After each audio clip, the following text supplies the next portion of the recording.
Revisar esta semana lo que sucede con la resistencia a los antibióticos.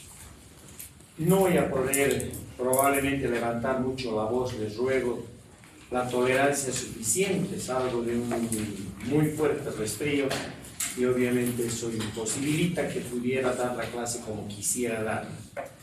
De cualquier manera, el contenido siempre ha de ser un contenido asequible.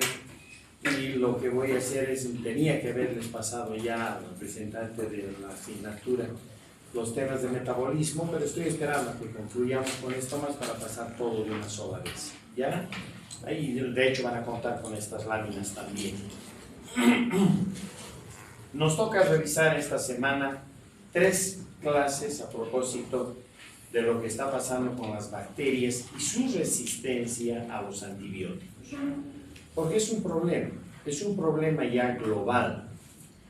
Le hemos llamado y en su momento hemos coincidido todos a nivel mundial de que esta es una pandemia, solo que es una pandemia silenciosa. No es como la COVID-19 que ha paralizado los países en el mundo. Esta otra lo que está haciendo es perjudicar la economía de los países, está perjudicando los sistemas de salud, pero lo viene haciendo como diríamos, muy por debajo de lo que uno pensaría que está sucediendo.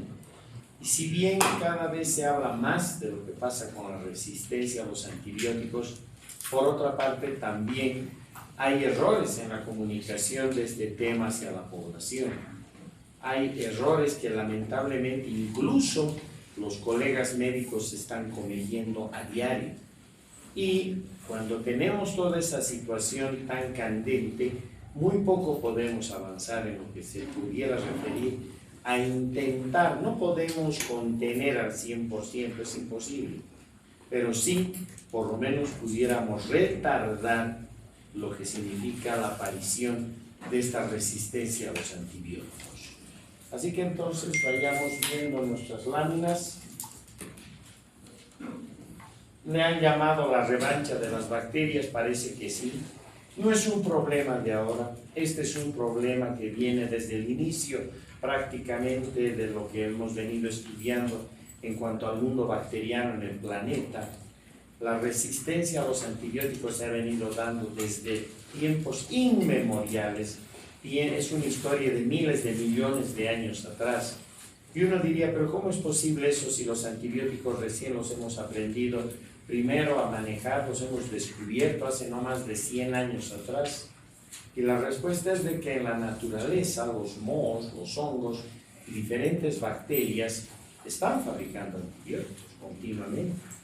No podemos creer que el moho de la penicilina es un moho que recién en el año 1928 empezó a fabricar penicilina, ¿verdad? Esto es absurdo. Ese moho ha aprendido a hacer la penicilina hace miles de millones de años atrás. Por lo tanto, siempre las bacterias han estado en contacto con estas sustancias y a partir de ello se han venido seleccionando los mutantes resistentes. Otra cosa es de que en estos tiempos la pésima práctica de lo que significa el uso de los antibióticos, que ya ha degenerado en un abuso de los antibióticos, lógicamente ha desencadenado una selección cada vez más rápida de lo que significan estos mutantes que ya vienen marcados con resistencia. Y eso es bien claro, ¿verdad? Porque para ello lo único que tenemos que hacer es primero definir qué es la resistencia a los antibióticos.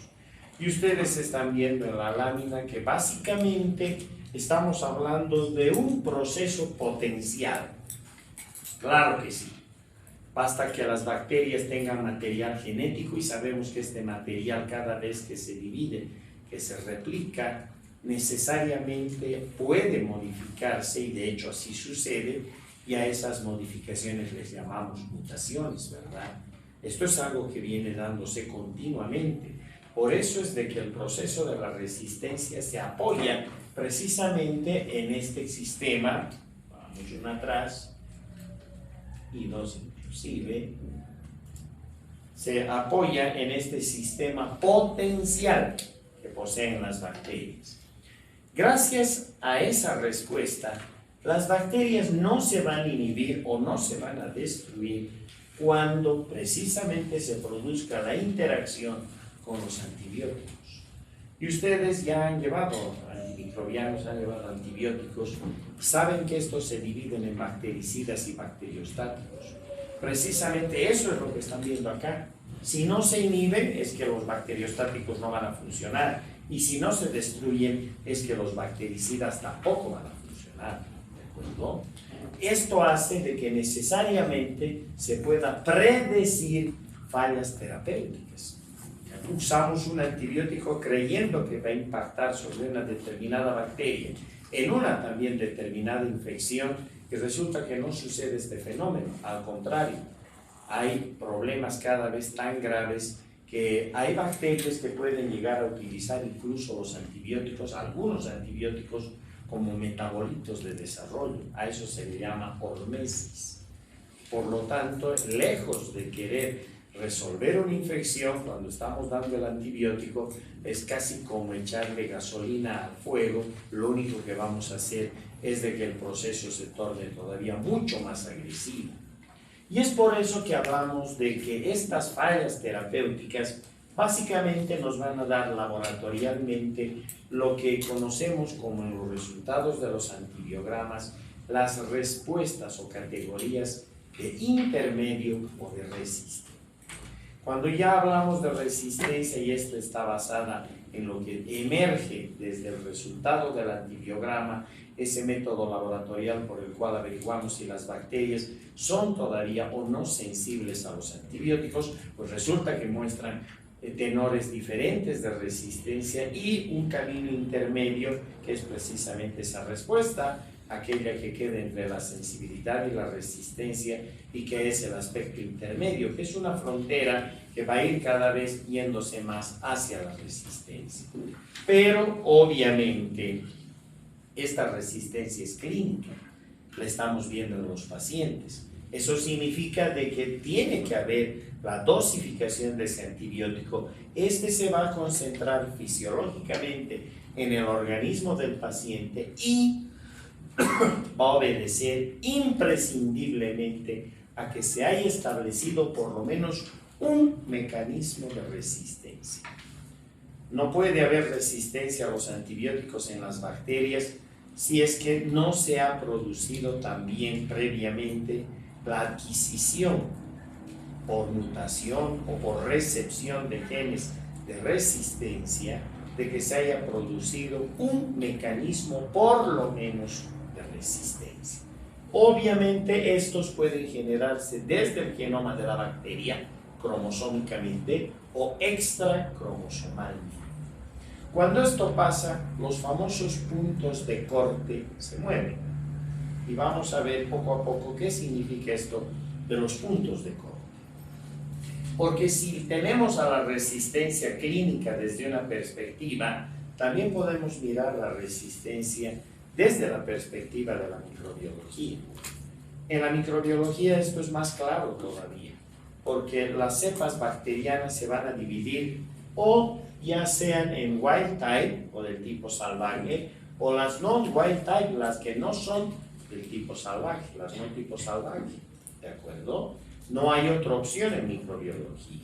Y eso significa entonces de que para esto, en los laboratorios, las y los microbiólogos lo que están buscando son estos valores de cutoff epidemiológico, lo cual ustedes tienen que empezar ya poco a poco a incorporar a su vocabulario médico, porque si bien esto emergió desde los laboratorios, hoy por hoy no se puede admitir un pediatra, no se puede admitir a un médico que sea experta en medicina interna o en infectología o en nefrología, que no maneje los valores de corte que están viendo ahí, o de valores de cutoff que sean epidemiológicos, ¿de acuerdo? Y eso simplemente obedece a una razón, y es de que cuando hablamos de las cepas wild type, son aquellas cepas en las cuales por lo menos nosotros vemos de que no se ha generado ningún mecanismo de resistencia todavía. Es decir, no van a presentar ningún tipo de mecanismo de resistencia. Volveremos para atrás.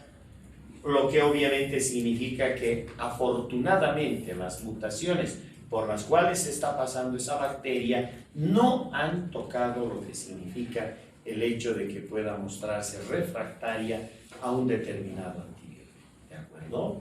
Esto obviamente tiene una perspectiva interesante, porque estas categorizaciones, en este caso de wild type, solamente emergen desde los puntos de corte que son no clínicos. Y ahora sí, solamente escuchen. Cuando nosotros investigamos en laboratorio, no solo hacemos el antibiograma, sino que también buscamos la concentración inhibitoria mínima de la que con seguridad les han hablado ya al empezar a abordar los antibióticos. La concentración inhibitoria mínima es la concentración más pequeña del antibiótico con la cual logramos la inhibición de esa bacteria, ¿de acuerdo? Para ello podemos hacer en tubos, hay unas placas que también sirven para esto. Lo más corriente siempre ha sido el hacer en tubos. ¿Qué hago en un tubo? Coloco un medio de cultivo y coloco un antibiótico que va a ir desde una concentración grande hasta una concentración pequeña. Y para ello tengo que hacer diluciones, ¿verdad? Si el antibiótico X lo voy a probar para ver qué pasa frente a una bacteria A, entonces el antibiótico, por ejemplo, puedo empezar en el tubo de mayor concentración, para hacerlo fácil, 32 microgramos por mililitro. 32 microgramos del antibiótico por mililitro de medio de cultivo. Si estoy haciendo diluciones, ustedes saben que químicamente esas diluciones bajan al duplo, ¿verdad? Por lo tanto, el próximo tubo, cuando hago la dilución, ya no tiene 32, tiene 16 microgramos. Vuelvo a hacer otra dilución, ya no tengo 16, en el tercer tubo tengo 8, porque estoy bajando a la mitad siempre. No puede ser de otra manera, ¿verdad? Cuando hago diluciones siempre voy a bajar la mitad. Por lo tanto, si ya tengo 8, mi próxima dilución va a tener 4, la próxima 2, la próxima 1 y por ahí me detengo en 0.5. ¿De acuerdo? O sea que tengo una galería de tubos, el primer tubo tiene 32 y el último tiene 0.5 microgramos del antibiótico X por mililitro de medio de cultivo. Obviamente esto está en un carro. ¿De acuerdo? Siembro la bacteria problema, la misma cantidad en todos los tubos, y llevo a incubar y saco a las 24 horas. Cuando saco a las 24 horas, puede ser que yo vea que en el tubo de 32 microgramos, el tubo está límpido, como si no hubiese sembrado nada. El tubo de 16, límpido, como si no hubiese sembrado ninguna bacteria. El tubo de 8, límpido, como si no hubiera sembrado nada. Pero el tubo de 4 microgramos a lo mejor ya está turbio. Y el de 2 ni qué decir, y el de 1 ni qué decir, ¿verdad? Y el de 0,5 ni qué decir. Por lo tanto, ¿qué significa eso que estoy mirando ahí? Significa que con 4 microgramos, vean ustedes, la concentración más pequeña del antibiótico en esa galería, he logrado la inhibición del desarrollo. O sea que la concentración inhibitoria mínima para ese antibiótico, y en el caso de esa bacteria, es 4 microgramos por mililitro. Esa concentración inhibitoria es igual que hablar de puntos de corte. Se equivale a lo mismo. Entonces digo, es un punto de corte de 4 microgramos por mililitro, que es igual a la concentración inhibitoria mínima. ¿Se entendió? Listo. Obviamente las concentraciones inhibitorias mínimas, los puntos de corte, no son fijos, ¿verdad? Depende de cada bacteria y depende de cada antibiótico. Depende de cuánto estoy usando ese antibiótico y de qué tan bien o qué tan mal lo estoy utilizando. Esos puntos de corte se van a ir moviendo siempre hacia la resistencia, toda la vida, ¿de acuerdo? En otras palabras, las bacterias van marchando todas hacia la resistencia. Algún día todas van a llegar al 100% de resistencia, pero esperábamos que eso tardara todavía unos 40 o 50 años. Los modelos matemáticos actuales nos permiten predecir que en 15 o 20 años ya no vamos a tener antibióticos que sean útiles. Y eso es grave porque ustedes van a estar en ese momento o empezando ya en la parte más importante de su práctica profesional y los antibióticos ya no van a servir para nada. ¿Se dan cuenta? Ese es el temor. Otra vez vamos a tener mamás que se van a morir al dar a luz y van a hacer una sepsis puerperal. Otra vez vamos a tener jóvenes que tienen un proceso de acné, el estafilococo va a tomar la ruta sanguínea, además les va a provocar un shock y los va a matar, un shock de tipo séptico. Y no va a haber antibiótico para proteger eso. Otra vez vamos a empezar a morir por tuberculosis, por difteria, etcétera, etcétera, etcétera. ¿Se dan cuenta? Ese es el temor que tenemos. Y por ello es que estamos en laboratorio trabajando desde el antibiograma y con las concentraciones inhibitorias mínimas para seguirle la huella a esas bacterias, que vuelvo a repetir, están cada vez haciéndose más resistentes. ¿Listo? El problema es que hoy por hoy todo el mundo prescribe antibióticos. Ustedes con seguridad o se han autoprescrito o han prescribido ya antibióticos a alguien.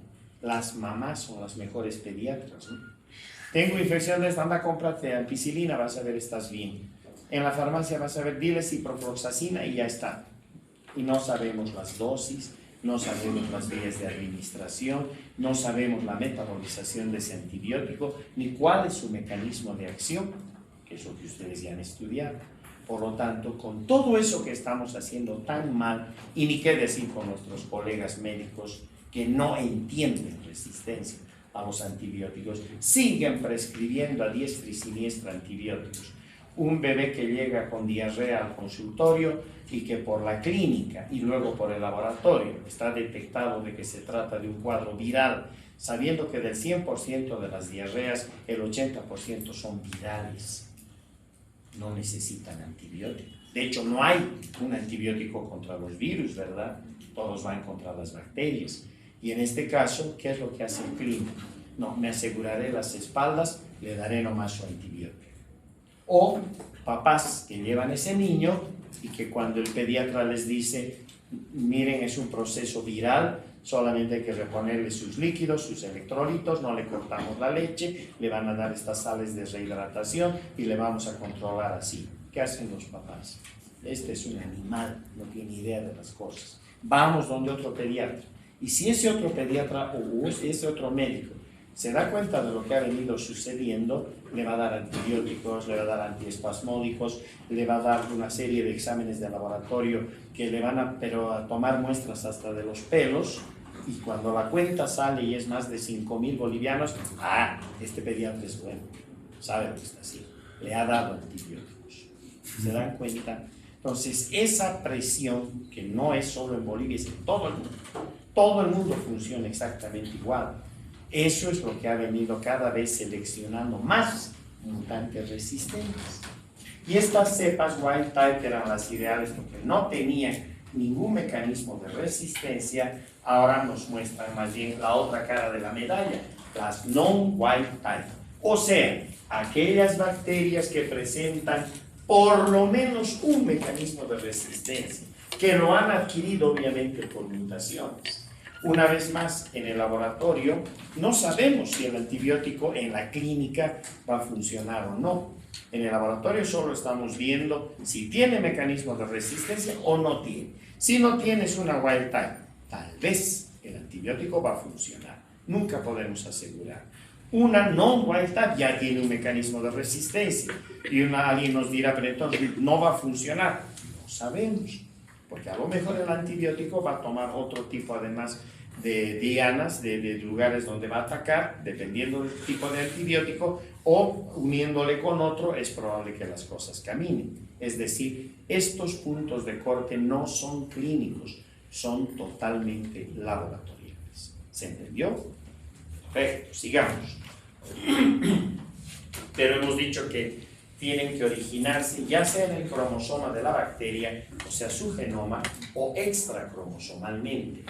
Y si están manejadas desde su cromosoma, obviamente es porque se han producido mutaciones. Cada vez que las bacterias se dividen, y lo hacen cada 20, 25, 30 minutos, cada vez que se dividen, una fracción de esas bacterias modifica su material genético. ¿De acuerdo? Es como tener una fábrica de botellas. Si yo por minuto hago 1000 botellas, seguro que por lo menos 2 o 3 van a salir con el cuello chueco. porque siempre hay una desviación estándar, siempre hay un error esperado. Lo mismo pasa en la división bacteriana. No solo en la división bacteriana, pasa incluso lo que ustedes han visto en células eucariotas, en este caso en organismos más complejos, y ahí ustedes han pasado por embriología y han visto las cosas que pasan cuando se dan las mutaciones, ¿sí? Entonces son procesos normales. Esas mutaciones se están dando continuamente, solo que no son todas para que las bacterias se hagan resistentes a los antibióticos. La bacteria puede variar. Utilizo hoy, por ejemplo, glucosa y mañana ya no la utilizo otro azúcar. He mutado, he cambiado. ¿De acuerdo? Entonces, estas mutaciones son naturales, siguen un carácter evolutivo y eso hace entonces de que con mayor razón debo tomar más cuidado al prescribir un antibiótico. ¿De acuerdo? Por otro lado, hay mutaciones que cambian la regulación genética. Y en este caso hay una hiperproducción, por ejemplo, de enzimas, ya las vamos a ver, o se optimizan algunos caminos que usualmente utilizan las bacterias. Por otra parte, los mecanismos extracromosomales también están presentes. Y si son extracromosomales, están controlados por plásmidos. Esas secuencias genéticas que están fuera del genoma de la bacteria y que la mayor parte de las veces pueden portar genes de resistencia. ¿Cuál es el peligro de estos plásmidos? Es de que se transmiten de bacteria a bacteria, ¿verdad? Estas otras pasan de bacteria mamá a bacterias hijas. Cada vez que se dividen en dos. Le van a pasar a las bacterias hijas esos genes de resistencia. Es decir, van a seguir una secuencia. En cambio, aquí es diferente. Pasan los genes horizontalmente. Gracias a los sistemas de conjugación, pueden tener contacto incluso con bacterias de diferentes especies y les van pasando los genes de resistencia. A estas les tenemos pánico, porque son las que producen esos brotes epidémicos dentro de un hospital de resistencia por parte de un determinado tipo de bacterias que empieza a matar pacientes dentro del hospital. Que no solamente se debe a plásmidos, también se debe a transposones. Esas secuencias genéticas que se desprenden del genoma se van a otro lugar y se insertan gracias a sus secuencias de inserción, o se desprenden desde los plásmidos y se van al genoma, o desde el genoma a los plásmidos. Esos transposones también son bien peligrosos. Y finalmente los integrones, porque son secuencias genéticas múltiples que están a lo largo de varias secuencias en el genoma de la bacteria, están controladas por regulones, por genes reguladores, y obviamente estos pueden manejar ya no una resistencia, pueden manejar 2, 3 tipos de resistencias simultáneamente. ¿De acuerdo? Por lo tanto, ¿cómo no vamos a tener que revisar esto? Estamos obligados, ¿verdad? Pero vamos a los mecanismos. El primer mecanismo, y ahora vamos a ver, que no entre el antibiótico a la bacteria. La bacteria va a evitar que el antibiótico pueda llegar a su interior y pueda ir ahí donde debe cumplir su mecanismo de acción. El primer mecanismo es el de la impermeabilidad. Obvio, si nosotros vemos a la estructura de una bacteria, aquí está, esta es la pared de una bacteria gram negativa de lejos, ¿verdad? Porque estamos observando la membrana externa o exterior. Aquí están los lipopolisacáridos, aquí están las porinas, formadas por lipoproteínas, aquí está el espacio periplásmico, el péptidoglicano y la membrana celular, ¿sí? Típica de gram negativo. En este caso, por ejemplo, ¿qué es lo que pasa? Por una mutación o por varias mutaciones que se van sumando, se pueden ir modificando estructuras y particularmente se pueden modificar las estructuras que tienen que ver con la membrana externa de esa pared. ¿Qué supone eso? Que las porinas también se van a modificar. Y al modificarse las porinas, incluso pueden cambiar sus cargas eléctricas. Llega un antibiótico que normalmente pasaba por las porinas y ahora se encuentra con porinas por las cuales no va a poder pasar. Qué mejor que verlo otra vez en imagen, ¿verdad? Aquí está el antibiótico, aquí están las porinas, aquí está el citoplasma y todo esto es la pared de la que acabamos ya de comentar. Veamos qué es lo que pasa. Eso es lo normal, ¿verdad? Vamos a suponer que era ciprofloxacina El mecanismo de acción es intercalarse con el DNA de la bacteria, y hemos dicho y han estudiado ya de que obviamente ahí van a inhibir a dos enzimas, a la DNA girasa y a la topoisomerasa 4, ¿verdad? Pero cuando se produce la mutación, las porinas se van a modificar. Y al modificarse estas porinas, ahí está nuestro antibiótico, vean ustedes, no va a pasar. No va a poder pasar la pared de la bacteria. El resultado es resistencia, ¿verdad? Si ni siquiera ha pasado el antibiótico. Obviamente, por impermeabilidad, la resistencia queda montada. La otra es que las bacterias, también por mutaciones a nivel de su pared, puedan en su momento cada vez más atraer e incrementar los cationes divalentes. ¿Qué sucede en este caso? Más allá de lo que están viendo, aminoglucósidos y fluoroquinolonas, que son sobre las que mejor trabaja este mecanismo de resistencia, es que si yo veo en el ejemplo clásico de las figuras, aquí está otra vez la pared del gran negativo, en las cargas de superficie siempre las bacterias tienen cargas electronegativas, ya sean gram positivas o ya sean gram negativas, ¿de acuerdo? Por lo tanto, lo hemos dicho en su momento, las cargas eléctricas no pueden ser tan fuertemente de corte negativo, porque obviamente no pasarían determinados metabolitos.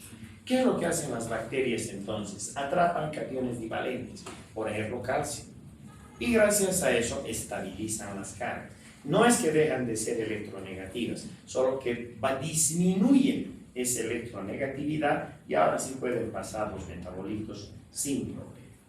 Pero ¿qué pasa cuando hay una mutación que modifica esta superficie? Miren cómo los cationes divalentes empiezan a ser atraídos en gran cantidad. El resultado es un verdadero escudo de cargas positivas.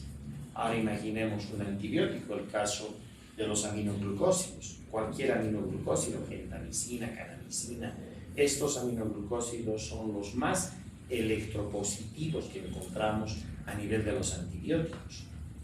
En este caso es obvio que si el aminoglucósido tiene que atravesar esa pared, no va a poder, ¿verdad? Porque es una repulsión de cargas similares. Se está enfrentando una pared donde hay un escudo de cargas positivas y como el aminoglucósido tiene cargas también positivas, obviamente se da la repulsión electrostática y esto define la resistencia. Obvio, ni siquiera entró el antibiótico. ¿Sí o no? La otra posibilidad es que optimizan algo que ya tienen, en este caso las bombas de flujo, y ya ni siquiera miren para qué antibióticos funcionan por hoy para todos los tipos de antibióticos, ¿de acuerdo? De hecho, es uno de los mecanismos más importantes junto a los enzimáticos en el jet set de la resistencia, en la entrega de los Oscars de la resistencia, siempre está en primer lugar sentadita la posibilidad de utilizar las bombas de flujo, ¿de acuerdo? ¿Qué sucede en este caso? Igual, aquí está nuestro antibiótico y fíjense lo que le va a pasar.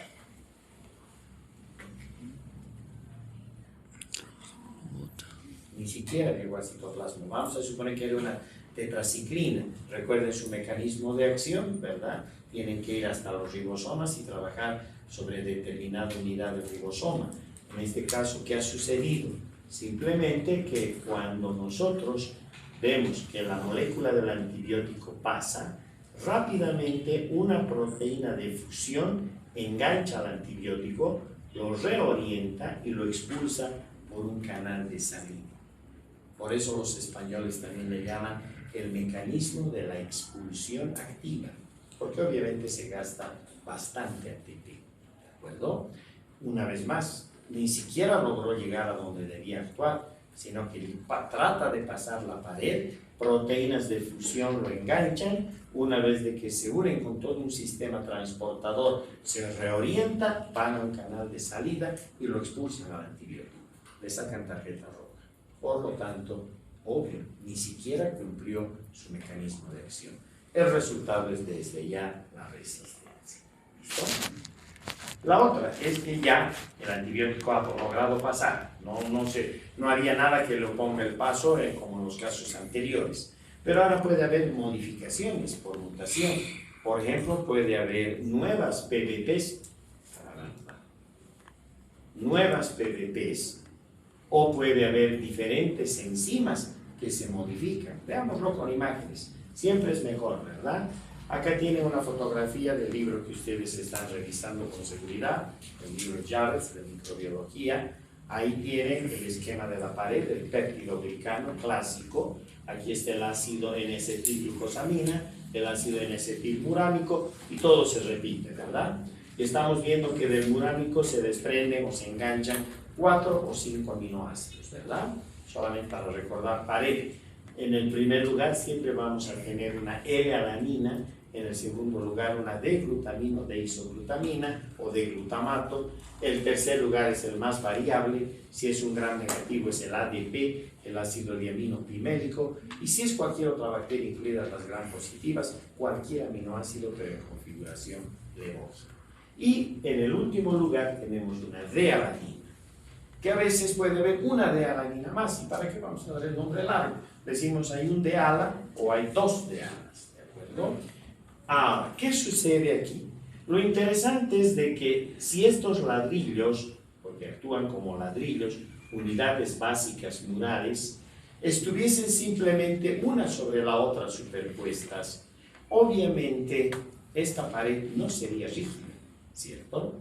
Para que sea rígida tiene que existir una especie de cemento que enganche gracias a enzimas que las conocemos como enzimas de transpeptidación, ¿de acuerdo? Estas enzimas se encargan de pegar pentaglicinas entre el tercer aminoácido y el cuarto aminoácido de la cadena que va por arriba, que va por delante o que va por detrás, porque es tridimensional. Miren, aquí también el cuarto está pegando con el tercero gracias a un puente de pentaglicina, 5 glicinas. Y lo mismo está pasando aquí y lo mismo aquí, ¿de acuerdo? Ahora sí, cuando se produce la transpeptidación, esta pared es rígida, ahora sí le va a dar forma a la bacteria y obviamente le va a proteger de los fenómenos de hiperosmolaridad que se pudieran dar, ¿de acuerdo? Pero para que esto suceda así, tienen que actuar enzimas. Y si son procesos de transpeptidación, obviamente serán transpeptidasas, transglicosilasas y carboxipeptidasas, ¿cierto? Estas enzimas son las que conocemos con el nombre de PBPs. Cada vez que les hablen de PBPs o de lo que en inglés vienen siendo las Penicillin Binding Proteins, o sea, PBPs, les están hablando de las enzimas de transpeptidación, las que producen, en otras palabras, ese proceso, que son las transpeptidasas, las transglicosilasas y las carboxipeptidasas, ¿de acuerdo? Y ahí tienen algunos ejemplos de estas PBPs. Nada más. Damos el próximo paso, dejaremos que se produzca el enganche, ahí está. Pero ¿qué pasa cuando hay una mutación que modifica las PBPs? Se modifican las enzimas. Ahora, cuando lleguen los betalactámicos cualquiera, penicilina, ampicilina o cualquier cefalosporina, obviamente se va a encontrar con una PBP que se ha modificado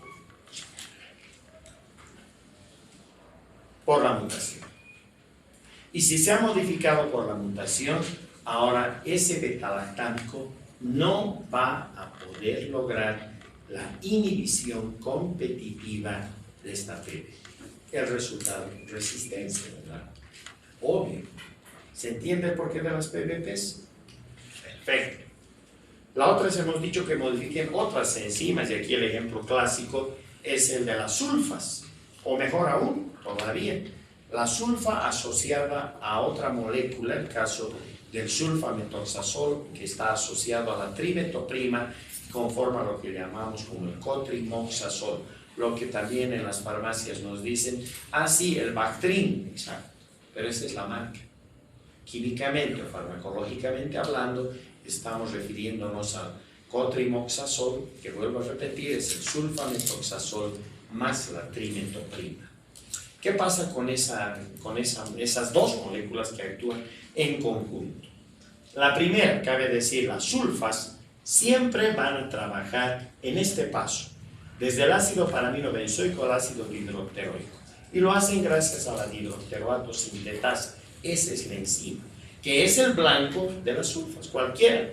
Por lo tanto, llegan las sulfas, se unen a este blanco y lo van a, en todo caso, bloquear. No le van a permitir trabajar y la bacteria, lógicamente, va a seguir el camino lógico cuando no puede cumplir su mecanismo que le llegue hasta los folatos. El problema es cuando estas bacterias modifican esta enzima. Es una enzima totalmente modificada y que, sin embargo, sigue cumpliendo su actividad como tal. Qué interesante, porque puede haber otro paso también, que es el paso desde el ácido dihidrofólico al tetrahidrofólico. Y para esto actúa otra enzima, que es la dihidrofolato reductasa. Ese es el blanco de la trimetoprima. Por eso están unidas las dos moléculas. La sulfa va a trabajar a este nivel y la trimetoprima a este nivel. Pero para que haya resistencia, las bacterias son expertas. Modifican su dihidroteroato y modifican su dihidrofolato. Cuando llega la sulfa y llega la trimetoprima, ya se encuentran con enzimas diferentes con las cuales no van a poder actuar. La otra es que no modifiquen enzimas. Están con la misma, solo que la aumentan en cantidad. Y al aumentarla en cantidad, cuando ingresa en este caso el quimioterápico, sea la trimetoprima, sea cualquiera de las sulfas, como tenemos gran cantidad de sustrato, solamente trabajan sobre una parte y la otra parte continúa el metabolismo como si nada. ¿De acuerdo? Veámoslo en imágenes. Acá tienen el sustrato donde deberían actuar y producirse todas estas reacciones. ¿Y qué pasa si aumentan los sustratos? Miren. Tenemos más sitios activos donde deberían actuar los antibióticos, ¿verdad? Y es verdad, porque si yo tengo los antibióticos ahí marcados, están actuando sobre estos. Pero miren cuántos quedan libres. Aumentó en cantidad y por lo tanto esa es una forma también por la cual las bacterias evaden la acción en general de cualquier antibiótico o quimioterapia.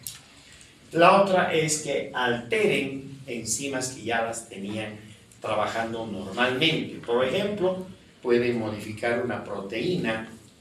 Y en este caso, si modifican la proteína S12 a nivel de la fracción pequeña, la subunidad 30S del ribosoma de la bacteria, salta automáticamente la resistencia a la streptomicina. La otra es que modifiquen DNA girasitopisomerasa 4, con lo cual se caen las quinolonas. Y la otra es que modifiquen la RNA polimerasa, con lo cual se caen las rifampicinas. Veámoslo en imágenes. Ahí está el ribosoma, solo para que recuerden, en la subunidad 30S tenemos un conjunto de proteínas. Entre estas proteínas está la S12 ribosomal, que es blanco de la streptomicina. Cuando llega la streptomicina, este blanco bloquea a este tipo de proteínas, ya no se produce la lectura del RNA mensajero como debería hacerse y automáticamente se frena todo el proceso de transcripción de proteínas y la bacteria termina muriendo porque hay un efecto bactericida. Pero cuando las bacterias modifican esta proteína S12, obviamente ya no hay acción de la streptomicina y la resistencia se establece a veces en un solo paso, rápidamente. Es lo que clásicamente se llamaba la resistencia tipo streptomicina, porque era la que más rápido se daba. Por eso hoy por hoy todavía pregúntenles a sus abuelitos, incluso a sus papás, pregúntenles sobre los combióticos. Antes se utilizaba mucho el término combiótico. Me van a poner un combiótico porque estoy mal de salud, porque hace buenos años atrás se unía la penicilina más la streptomicina en un solo frasco, y ese era el combiótico. Muy bueno desde ya. Pero ¿qué descubrimos? Que en un país como el nuestro, donde la tuberculosis convive con nosotros, se suben a un minibús, ya se están infectando, entran a un cine, ya se infectaron, van a un restaurante, ya se infectaron, vienen acá, ya se infectaron, ¿verdad? En otras palabras, Bolivia es un país altamente tuberculizado. Eso significa entonces de que una de las armas contra la tuberculosis es la streptomicina, no solo se la da asociada, como les han explicado. Pero si nosotros empezamos a usar la streptomicina contra otras infecciones, vamos a aumentar la presión selectiva y el Mycobacterium tuberculosis se va a seleccionar y se va a mostrar resistente a este antibiótico, ¿verdad? Por eso es que ya no hay el conbiótico. El Programa Nacional de Tuberculosis ha retirado los conbióticos hace décadas atrás y hoy por hoy ya no van a encontrar el conbiótico en Bolivia ni tampoco la posibilidad de utilizarlo, porque la streptomicina está guardada para la tuberculosis junto a otros antibióticos más, ¿de acuerdo? Así que en eso hay que tener cuidado. Y eso simplemente es porque esa modificación es muy rápida y se establece esa resistencia. La otra es de que modifican las enzimas que tienen que ver precisamente con el plegamiento del DNA. El DNA de una bacteria no es un DNA común y corriente, ¿verdad? Es un DNA que si lo extraemos de la bacteria y pudiéramos poner una regla, mediríamos con una regla. Mide 1.3, 1.4 milímetros de longitud. ¿Y cómo algo que mide 1.3, 1.4 milímetros puede estar dentro de un coco, de un estafilococo o de un bacilo? Y la respuesta es que está súper enrollado, ¿de acuerdo? Ese súper enrollamiento se le debe precisamente a la DNA-girasa y a la topoisomerasa 4, que son los blancos sobre los que trabajan las quinolonas. Lamentablemente las bacterias también modifican fácilmente su DNA-girasa, mueven su DNA-girasa, modifican la molécula y sigue cumpliendo funciones. Pero ahora cuando llegan las quinolonas ya no van a poder trabajar sobre este tipo de enzimas. ¿Qué son las quinolonas? El ácido anhidríxico, la ciprofloxacina, la levofloxacina, etc. Y en la RNA polimerasa lo que va a suceder es que, ustedes recuerden biología básica, tiene que haber, para que se empiece a producir la lectura desde lo que es el DNA hasta la fabricación del RNA y llegar hasta los ribosomas para la transcripción, tiene que haber una burbuja en este caso, de transcripción de la información, ¿verdad? Esa burbuja de transcripción está precisamente armada cuando el DNA se abre y gracias a una enzima, la RNA polimerasa, se empieza a copiar una cadena de RNA mensajero y ese es el que después se va a ir hasta los ribosomas para llegar a la traducción de proteínas, ¿cierto? Bueno, esa RNA polimerasa es el blanco de la rifampicina. Pero la pena también es que las bacterias fácilmente modifican esta RNA polimerasa y se la modifican y sigue cumpliendo funciones. Cuando llega a la rifampicina no puede ya suceder nada, la resistencia queda establecida. La otra es que las bacterias son muy fashion, les gusta estar a la moda. Por eso es de que pueden aumentar o modificar, incorporar cosas nuevas, por ejemplo una nueva PBP. Ya sabemos lo que son las PBPs. En el mundo normal de las bacterias hay la PBP1, la 2, la 3, la 4, la 5 y la 6. Como quieren estar a la moda, hay bacterias que adquieren una nueva PBP llamada 2A. Cuando adquieren esta PBP 2A, que la vamos a ver mejor en resistencia en gram positivos, ahí salta la famosa meticilino resistencia, típica de los estafilococos. Gracias a esta resistencia, hoy por hoy los estafilococos se están haciendo cada vez más difíciles de combatir y cada vez más gente se nos está muriendo por infecciones estafilocócicas. La otra es de los enterococos. Modifican sus de ala, ¿recuerdan? Por eso tuvimos que mirar eso. El cuarto y quinto aminoácido del peptidoglicano. Normalmente la vancomicina, la tecoplanina, que son glicopéptidos, se enganchan a los residuos de ala, los prácticamente bloquean. Y ese es su mecanismo de acción.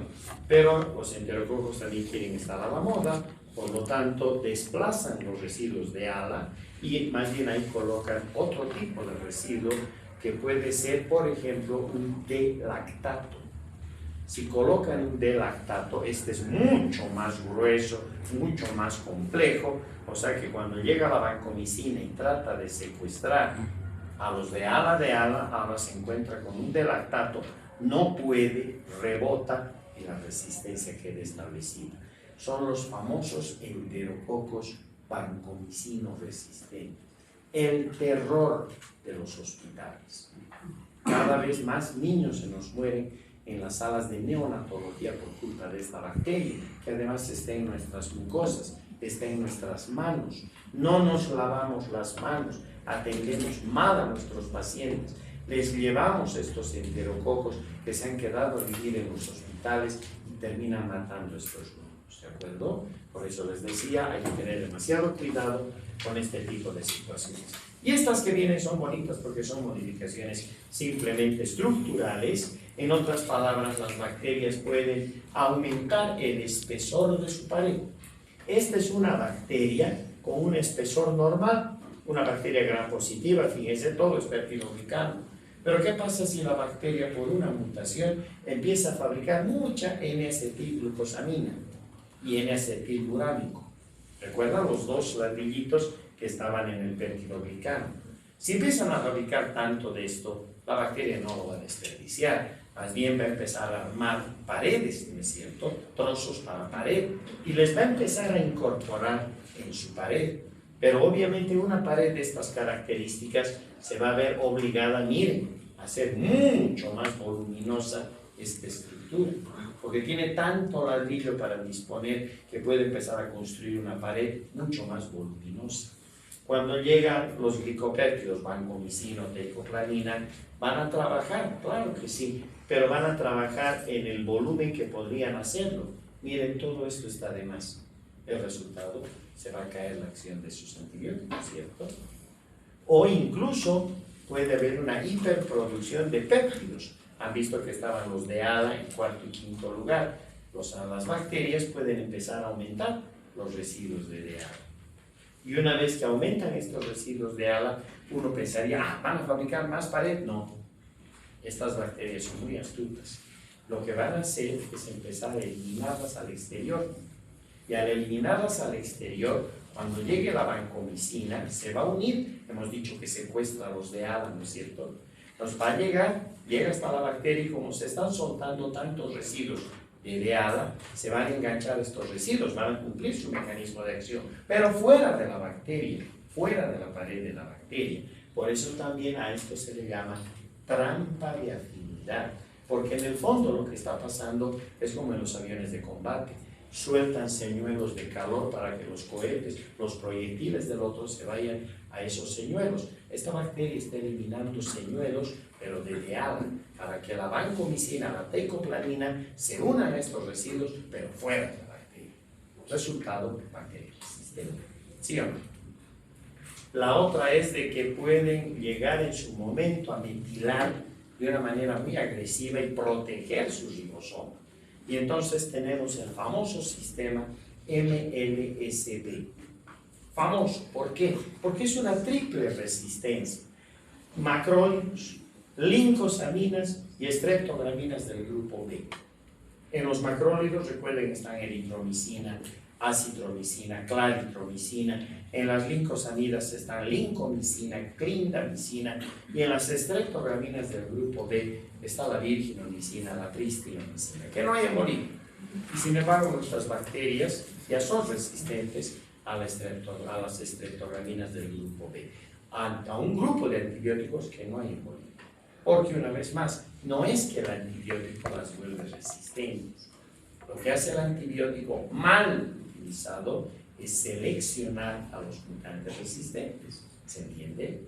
Esos son dos conceptos de los cuales me interesa, porque van a salir en el parcial y les van a preguntar en los exámenes de la residencia y en las visitas médicas. Espero que les vuelvan a preguntar, porque no es que el antibiótico les vuelve resistentes, no. Están viendo que son mutaciones. Lo que hace el antibiótico es seleccionar a los mutantes. Trabaja sobre todas las partes sensibles, pero hay mutantes resistentes. Y esos mutantes resistentes quedan seleccionados, esos se dividen y ya pues tienen una población enorme de mutantes resistentes donde los antibióticos ya no. ¿De acuerdo? Y otro concepto que tienen que tener cuidado, porque hasta nuestros médicos caen y cometen ese error.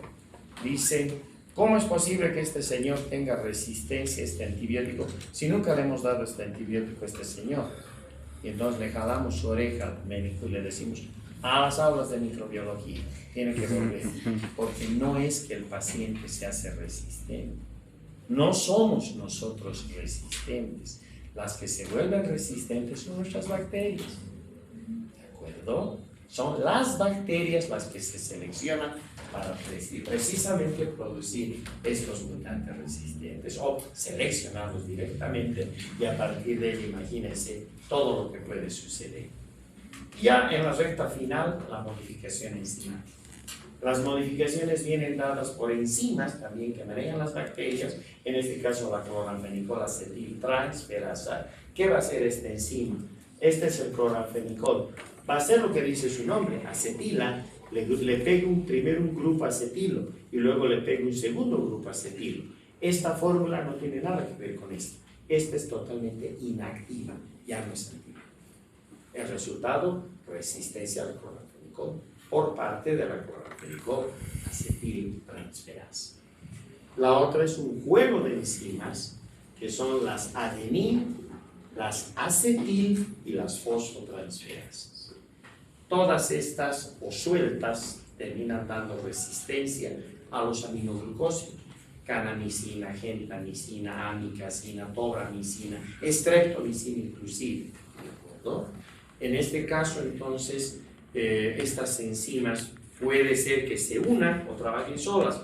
Además que no es una, hay una variedad de adeniltransferasas, hay una variedad de enzimas acetilantes y hay una variedad de enzimas fosforilantes. Aquí el fenómeno es totalmente aleatorio. Ya depende de la genética del microorganismo y puede a lo mejor expresar una enzima adenilante, con la cual se cae, por ejemplo, la gentamicina, pero no toca los otros aminoglucósidos. O pueden ser dos enzimas acetilantes y una enzima fosforilante, con las cuales se pueden caer la amikacina y la canamicina, pero no toca el resto de los aminoglucósidos. ¿De acuerdo? Así que simplemente es por modificaciones que se van a dar por parte de estas enzimas. Esta es bonita porque esta es una resistencia relativamente reciente, es la llamada resistencia por la MCR1, es una enzima plasmidial. Lamentablemente esta enzima se la ha denominado en su momento también como la enzima y la resistencia del fin del mundo, porque cuando una enterobacteria asume esta resistencia, ya no hay antibiótico disponible en el planeta que pueda provocar el efecto farmacológico, es decir, ya alcanzó la resistencia total.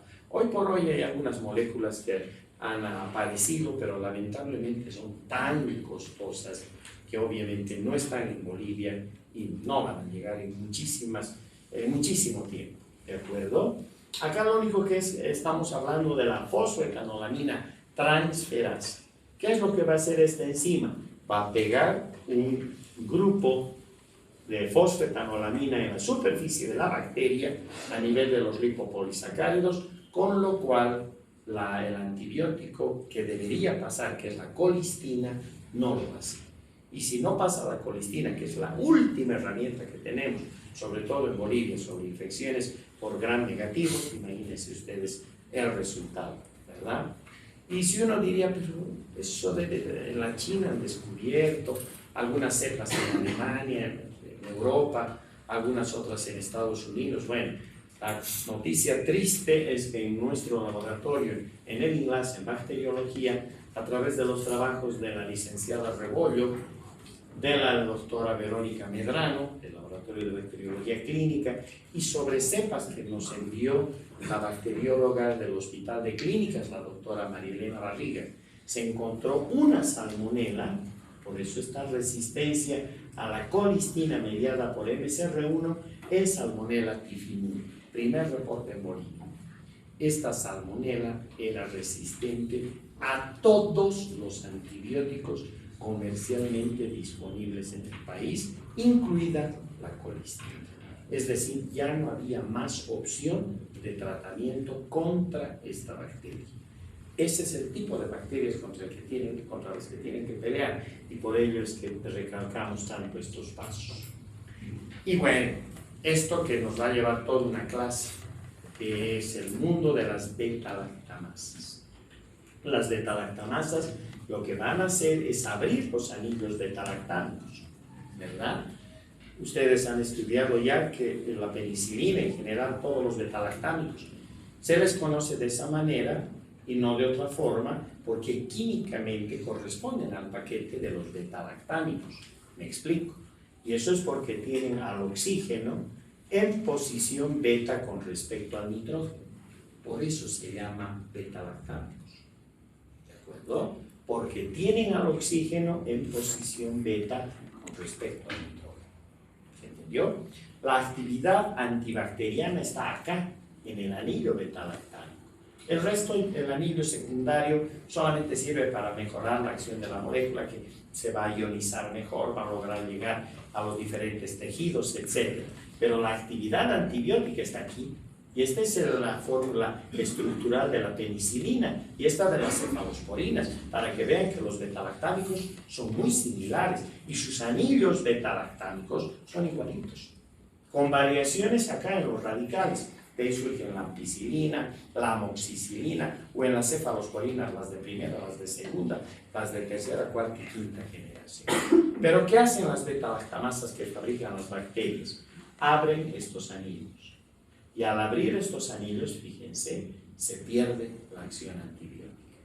El ácido 6-aminopenicilánico, que es este, cuando actúa la beta-lactamasa se abre y se convierte en ácido peniciloico, totalmente inactivo frente a lo que significa una capacidad de corte antibiótico. Ya no tiene actividad frente a esto.